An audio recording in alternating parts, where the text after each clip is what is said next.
You have met this great, we've never met before, great ninja here. My name is Dr. Joshua Aura. Currently, I'm the principal at RCM. I also run an audit practice by the name of Aura and Co.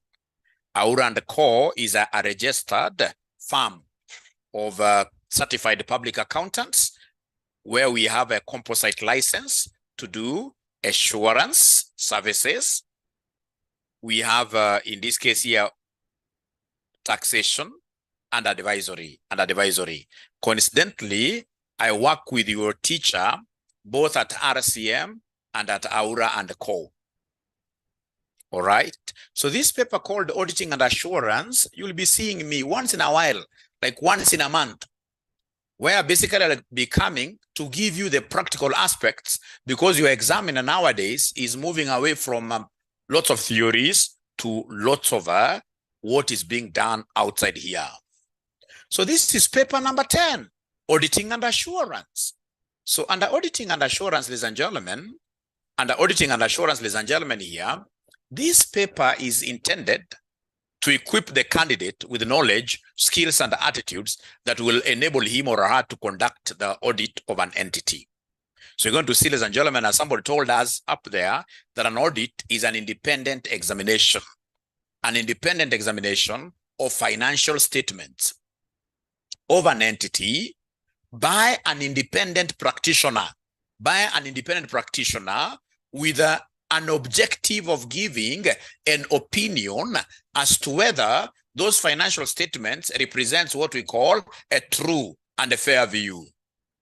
I repeat again, that when you are auditing, you are investigating, you are reviewing financial statements with what objective here? With an objective of giving an opinion as to whether those financial statements are free from material misstatements. And this work has to be done by an independent practitioner. And this independent practitioner is the one we call an auditor, So a candidate who passes this paper should be able to, number one, demonstrate an understanding of the regulatory framework governing the external audit of financial statements. We have a framework. This external audit is not done in a vacuum. There is a framework we follow.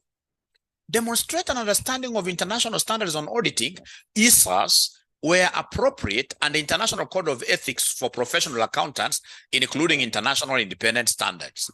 Implement the process of planning an audit, prepare audit programs, and effectively conduct what year an audit. And then we shall be able to undertake audit risk assessments, excluding group accounts. Here we don't do group accounts. Group accounts is in the advanced auditing and assurance paper.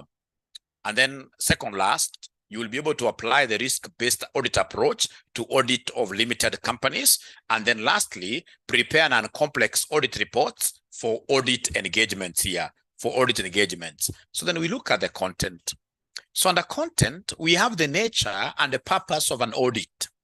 Nature and objectives of an audit, development of an audit, early audit and modern audit, uses of audited financial statements, features of audit, very great context here. What is the difference between auditing and accounting? Types and classifications of audit here. Situations when different audits are performed, interim, continuous, final, operational audits here. Advantages and disadvantages of various types of audits here. Nature of work done for different audits, inherent limitations of an audit. So what I will do, I will basically go through the ones in bold here, and then I'll be able to give you a general overview of this subject in a way that you guys will be able to get a very good footing of auditing and assurance from the word go. So second item in our table of contents is assurance and non-assurance engagements. So you shall be able to see under assurance engagements, of course, we don't give like an absolute assurance, all right? For assurance engagements, ladies and gentlemen, we are going to give some what we call assurance level, but it can never be 100%. In auditing, we don't give 100% guarantees that these financial statements are correct. We don't do that. Why? Because, ladies and gentlemen, in auditing, number one, in most cases, we do our work on a sample basis. So if I come to audit your company and perhaps you have 1,000 invoices, I could only be checking on only 10. So if I check on only 10, would you then expect me to give you like an absolute assurance? No. So what we shall be talking about here is what we call reasonable assurance. Reasonable assurance.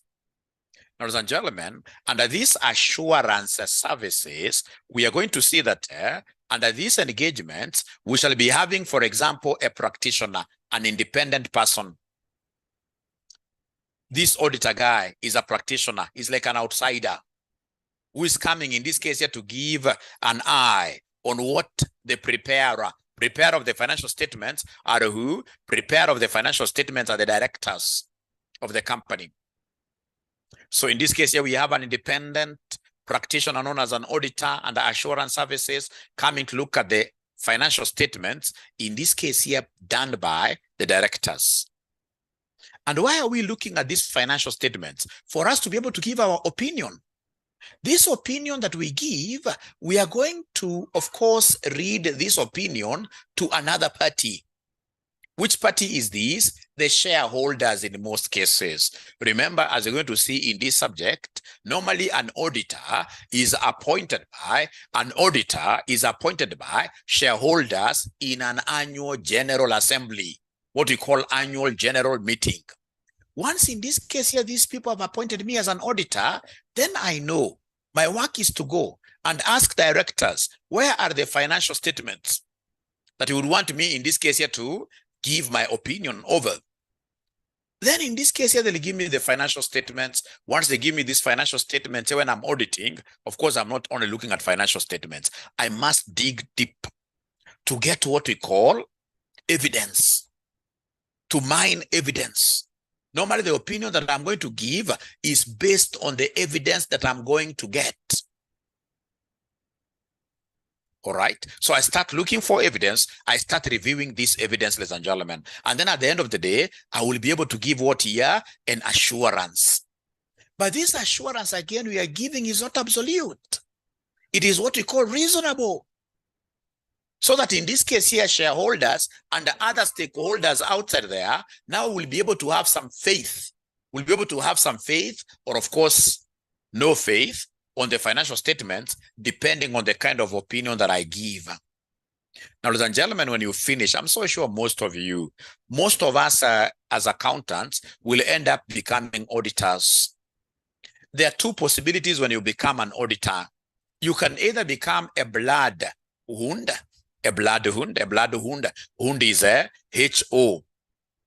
Let's pronounce this as a blood hound. Hound, H-O-U-N-D, hound. Or in this case here, you become a watchdog. Two great dogs. If you are a hunter, you go to hunt with a watchdog. So a watchdog will be able to look at a rabbit, run after it, and ensure that it places it down, kills it. And then if it's a watchdog, it will come back to the hunter and tell the hunter, you know what? You sent me to look for that rabbit. Here it is. Here it is. So in this case here, this is your rabbit. And then, of course, the hunter, being the good hunter he is going to cook the rabbit. And once he cooks this rabbit, then he'll be able to share with this dog. It could be half a half, or there will be some sharing. Cooked rabbit. A watchdog in this case here does not eat this raw rabbit here. No. Raw meat. No. No. We come back with this hunter, we prepare the food, and then of course, like a reasonable, in this case here, dog here, it gets, in this case here, well-cooked food. How about a bloodhound? This bloodhound, from the name blood, it's a blood sucker. Once in this case here, you go with this bloodhound to hunt, you as a hunter, at the end of the day, may come out of that exercise with nothing. Because once this particular bloodhound sees this rabbit, it will run after it, kill it, eat everything, and then it shall come back to the hunter, to this hunter with blood on its mouth, having eaten anything. So most of you are going to become auditors once you clear your CPA. And once you become auditors, ladies and gentlemen, then the question will be, what type of an auditor are you going to be? Are you going to be a bloodhound auditor who is, in this case here, going to eat everything with these directors? And then they come back to the annual general assembly. And then, of course, they start telling these shareholders how good directors are. Ensure that you don't sack any one of them. These directors are as white as what here, as white as cotton. Good people. But we know very well that you have blood in your mouth. Or are you going to be that kind of a dog, in quotes, because you're an auditor, who will be able to go and get these directors in the cookie jar? They are eating money there. And then they offer you as an auditor, they tell you, we are going to give you 100 million. And then you tell them, no, all that, keep that to yourself. You go back to the shareholders and report them.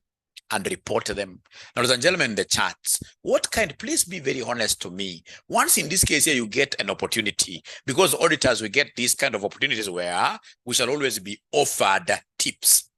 We shall always be offered, in this case here, bad money for us to remain silent. So once you are offered that money, are you going to be a bloodhound? Or are you going to be, in this case here, a watchdog? Please be honest with me and tell me exactly what you'll be doing. Let's talk. And I want you to be seeing the picture here. As I teach, I want you to be seeing the picture for you to understand exactly who then this person is, an auditor. And you guys have to talk to me, please. You guys have to talk to me, please.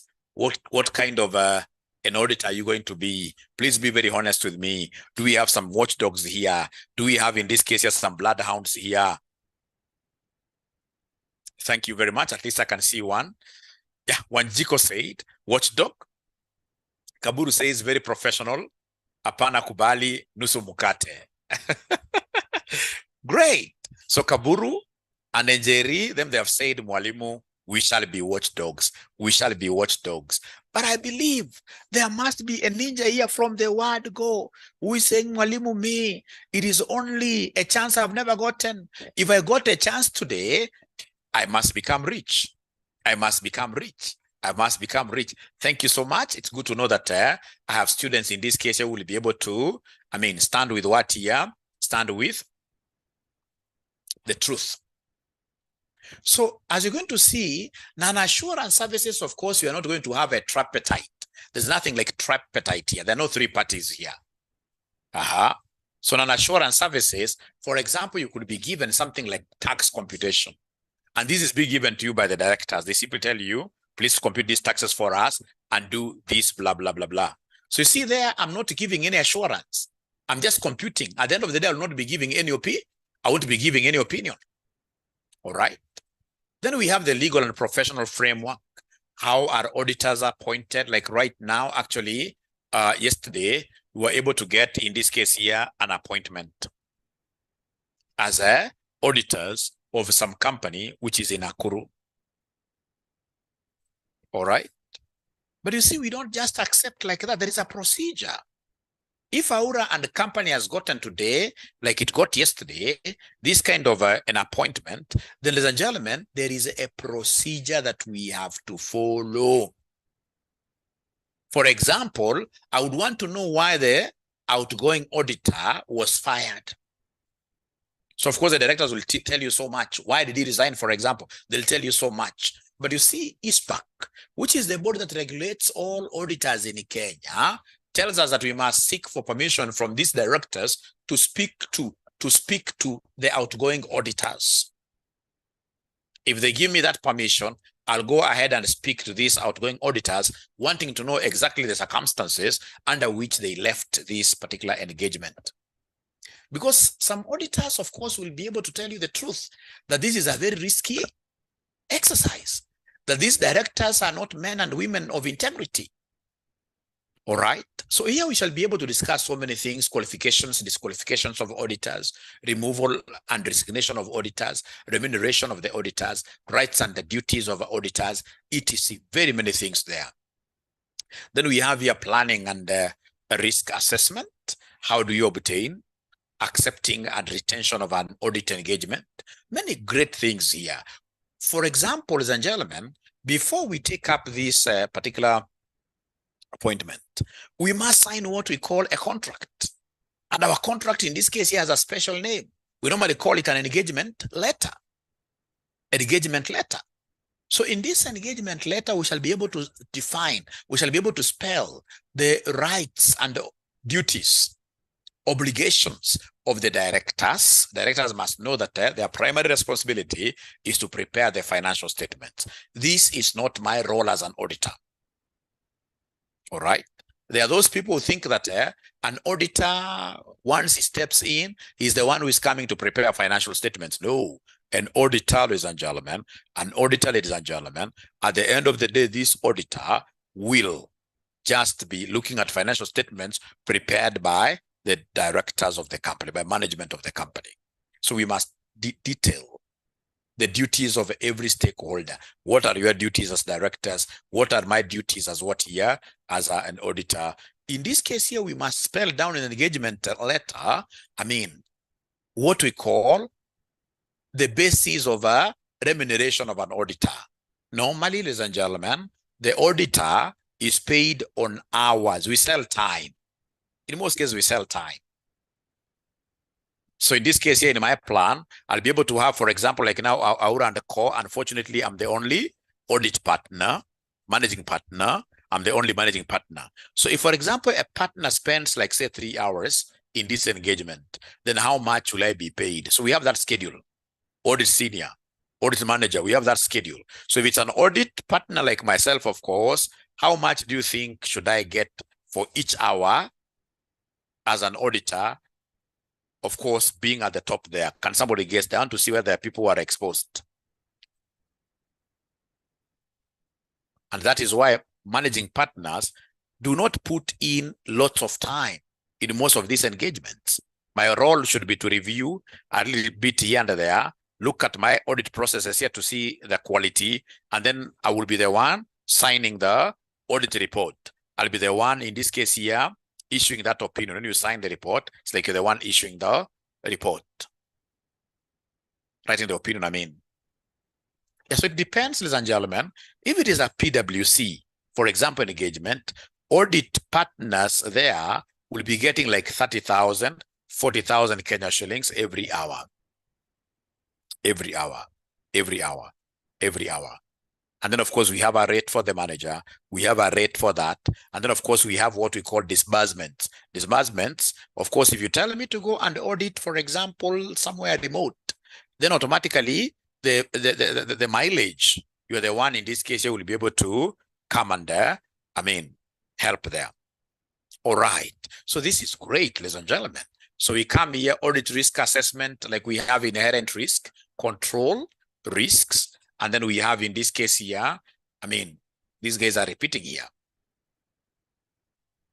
We have 3 types of risks here. We have inherent risk, control risk, and the detection risks. Yeah, inherent, control, detection risk. So when you talk of control risks, these are those risks that the internal control systems you have put in place may not be able to detect any risks stroke frauds.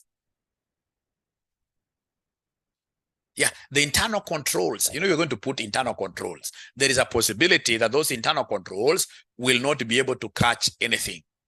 Just like, for example, our great deputy president, he had put in so much controls to ensure that Raila will never get anywhere near State House.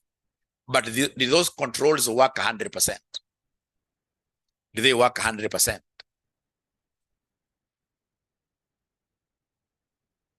No. The Mzee right now is really well within the system.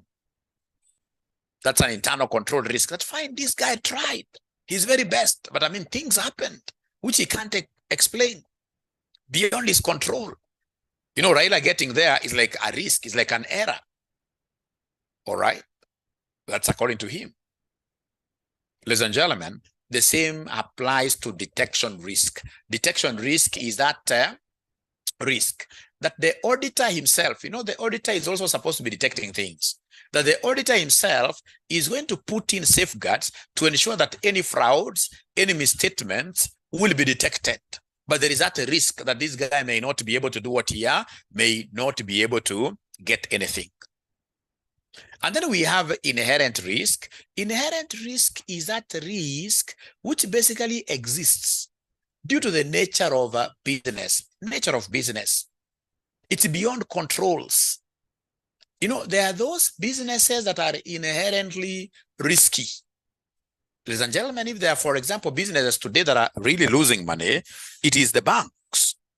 Because when you are in the business of, lending money, people are bringing money to your bank, and everybody outside is looking for money outside here. Ladies and gentlemen, you are prone to higher risks. That is an inherent risk. Your risk of theft in your company is higher than, for example, somebody who is selling what kind of items. In this case, it will be very hard to really get stolen. For example, somebody who is selling Samsung, and somebody selling iPhone. iPhones in this case, they don't have like a second big market. Big second-hand market. All right. So in this case, here, Samsung sellers then will be having a higher inherent risk. The nature of business, what kind of business are you doing? There are businesses that are automatically, naturally, risky. Like if you tell me today, I remember some time back, about 9 years ago, I had a friend of mine who told me that Buddha, no, not Buddha, there is a name they use. Those days, I think that was the biggest name then. That if you buy this matatu, this big one, all right, and then you place it in a sack or wherever, that every day we shall be giving you 10,000 Kenya shillings. And for sure, the first 1 month, I don't know whether those young men were stealing. Minimum, one day 10,000, another day 12,000. Now, after something like 1.5 months like that, I started getting stories instead of getting money. One day, we are caught up with in this case here, we are in this police station. We are here. Today, in this case here, we have been able to knock, in this case, a motorcycle, and these guys want to kill us, so send us money, or they ban the vehicle. So I realized this thing is really draining me. So I sold it at a throwaway price. So matatu business is also inherently risky. It's also inherently risky. Of course, I appreciate the fact, ladies and gentlemen, that nowadays, even M-Pesas have come. Now you can have like even a till number for your matatu. Those days, there was nothing really. So there are businesses which are inherently risky, Then we have here audit planning, purposes and challenges in audit planning. Planning for new and existing clients, very good. Ladies and gentlemen, if there is anything that I would want to sell to you today, it is this audit documentation. Audit documentation. Our work is based on evidence that we collect. And our evidence will really be written down, should be written down evidence. So if, for example, I want some information from the management, so I ask the management, what policy have you used to depreciate these assets? Then somebody will verbally tell me, these assets have a useful life of this number of years, and therefore this is the method we have used. I'll tell them, fine, but please put whatever you've told me down on paper. So at the end of the day, I should have what we call working papers. It is these working papers that will form a basis for my opinion. So for us, written documentation will always be better than verbal. So then, of course, we also appreciate the fact of the fact that then we owe this client a duty of confidentiality. Because once we start documenting work, then we can't start working with these papers around in a way that we may have the same information, diverging to external parties. Because that will be against data protection. All right. And then, of course, here you're going to look at what we call automated working papers, etc. Then we have the internal control system, ladies and gentlemen. We're going to see, in this case here, objectives of an internal control system. As we shall be looking, ladies and gentlemen, these are very good things. When we talk of objectives of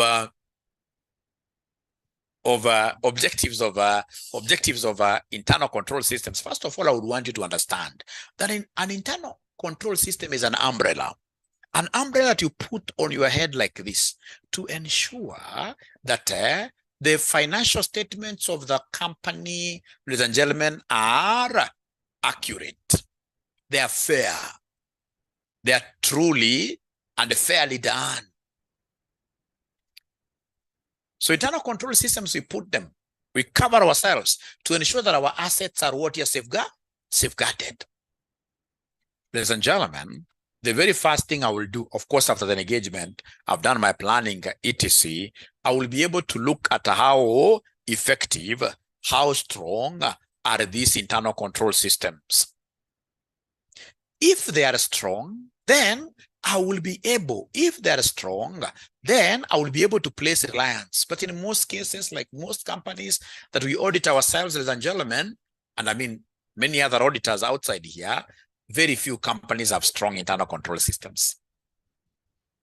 Just like, for example, how you'll get a big mzee like myself walking in town when it's raining, and instead of having an umbrella that adequately covers me, I carry my daughter's umbrella. So it's only able to cover here, just like the Pope's cap here only. So then, of course, I will not be able to rely on those kind of internal control systems, especially when that internal control system is not adequate. I will not be able to, ladies and gentlemen, for internal control systems here to be said that they are adequate, then they must cover some objectives. There are objectives that we normally call them a stop like that. Whenever you hear of objectives of internal control systems, always remember a stop. That internal control systems are only strong if you are able to get accurate financial statements, accurate reports. S, when they are able to ensure that our assets are safeguarded. When they are able to ensure that all the stakeholders are able to get their reports on time. We have O stands for order.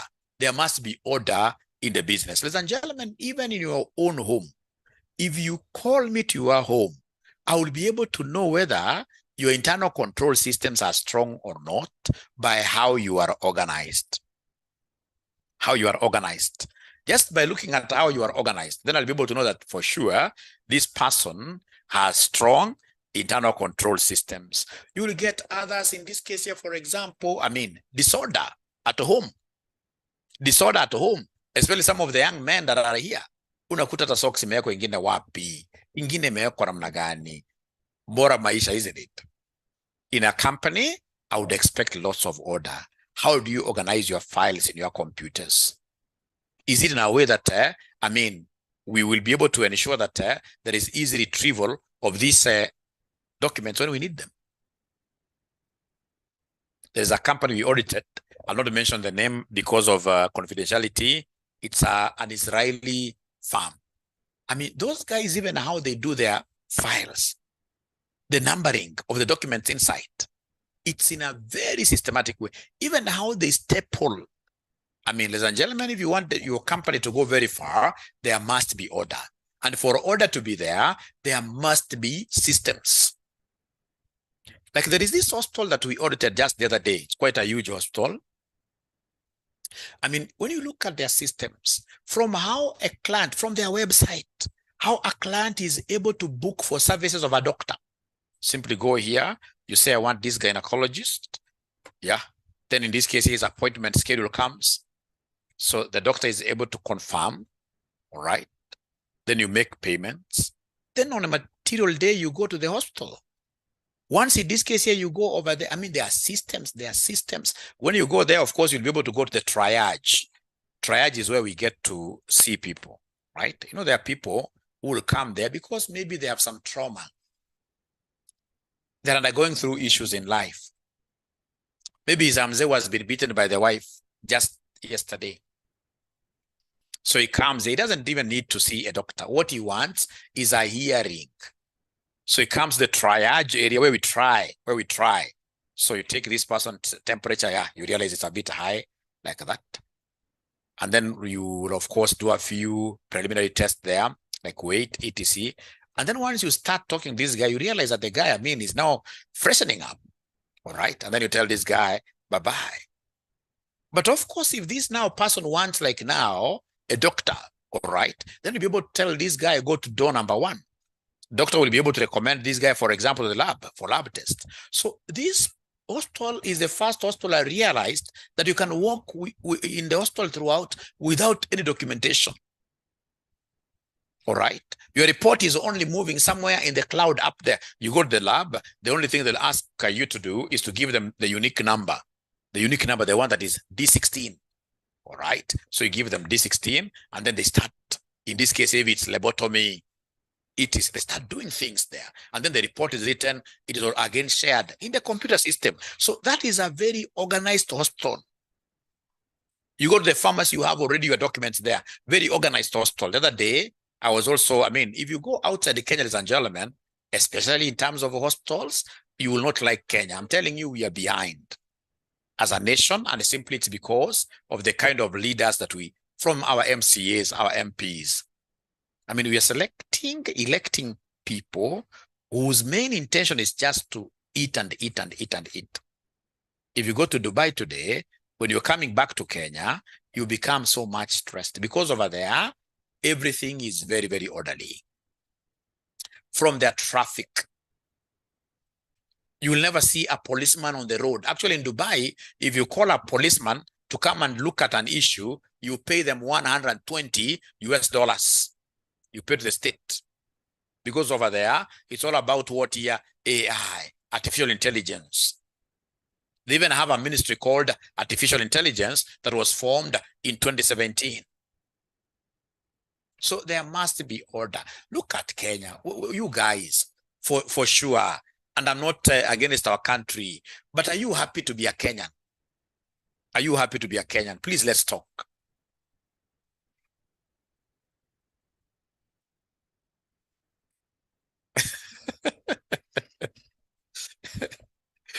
I mean, of course, we have got everything to thank our God for, many things, but in terms of order, our country is so disorganized. It's so disorganized. We still have a long way to go. We still have a long way to go.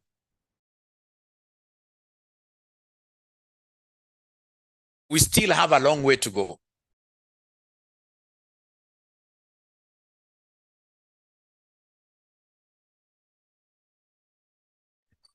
All right. So, ladies and gentlemen, I mean, we are so much disorganized as a nation, but God is there for all of us. One day, we shall overcome. Now that we have this Gen Z, perhaps the Gen Z, you guys are the solution that you've been waiting for. You are the panacea for all our problems here. We shall overcome. All right. So there must be order for us to talk about what here there being strong internal control. If we have strong internal controls, if there is a lot of order, there'll be no money being stolen, in this case here, from Kenya. In the morning, I liked one politician who said something against these CDFs, that why should the government give again individuals money in the form of MPs, and those individuals, they start paying fees to government schools? I mean, that's a very big risk. I mean, is it really very hard for the treasury to get names of students who would want, in this case here, I mean, fees to be paid for them, and then they transfer direct? You know, once you have this money, all that is disorder. All that is disorder. So you're giving money, first of all, to a third party, and then this third party, of course, does, I mean, we are creating a system, in this case here, ripe for theft. All right. Why can't all this money basically be taken to these schools and then everybody be told, in this case here, like primary education, how it used to be, it's free? All right.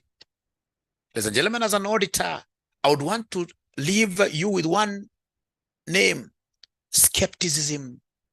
You will always be given a lot of stories. You'll always be able to see lots of systems, but you must always doubt. You must always be able to see issues well within them. All right. Then, of course, we have the last P, it's prevention of fraud and errors. Prevention of fraud and errors. So we have the internal audit function. You need internal auditors. All right. Overview of forensic accounting, errors and whatever. I mean, audit is a very, very good subject, ladies and gentlemen. The best subject in CPA. For example, when you come and realize that internal control systems are not working, it means that now you have to go full substantive tests. Substantive means substantial, big. And these substantive tests normally, for those of you who have got kids, you normally talk of A, E, O, U, A, E, O, U, like that. A, E, O, U, A, E, O, U. If internal control systems are not working, the first A stands for analytical procedures. I have to compute ratios, observe trends, etc. We have this A. This A stands for inquiries and third-party confirmations. We have this I. This I stands for inspection. O is observation. U is recalculation. So, ladies and gentlemen, this was a free of charge class. I don't want to talk about this too much. You'll be able to see all this. They also serve as a audit evidence, gathering procedures, techniques, where we're going to see very good things. For example, we have a very important concept here called Data 3. Very good concept called Data 3. That anytime you're doing, and these are very practical things, anytime, ladies and gentlemen, you are doing any audit investigations, gathering evidence, then you need to know, in this case here, the documents. Which documents do you need? We have assets here. Which asset are you investigating? So if it's motor vehicle, then we need a logbook. We need so much, ladies and gentlemen. Then in this case here, ladies and gentlemen, we must talk to directors here. This stands for directors, right? We talk to them. But remember, whatever they tell me, I have to ask for a representation letter because they have to document what they're telling me. All right. Then, of course, we must also talk to like third. These are great things. We are going to see, for example, like under audit assertions, we have management assertions. We have what we call 𝗖𝗢𝗟𝗟𝗃𝗚. When these managers give us these financial statements, they want us to assume that everything is accurate, all right, complete, all right, has been valued properly, valuation exists. But you see, in most cases, look at even our government. These guys will say that a particular project has been done. People think in this case it exists. But when 𝗦𝗵𝗹𝗹𝗺 goes on the ground, he gets what you know? Nothing. So like what 𝗦𝗵𝗹𝗹𝗺 is doing is what government auditors should be doing. Because in this case here ourselves, we need to do a lot of what you observations, a lot of inspections of documents, etc. Ladies and gentlemen, I would want to take this opportunity to welcome all of you to RCM Online College. I mean, we have got what it takes to ensure that you guys are able to pass these papers on your very first attempt. So if you're willing to join us, our number is 0719 525 000. 0719 525 000. Otherwise, I hope you have enjoyed our very first session. Thank you very much for listening to me.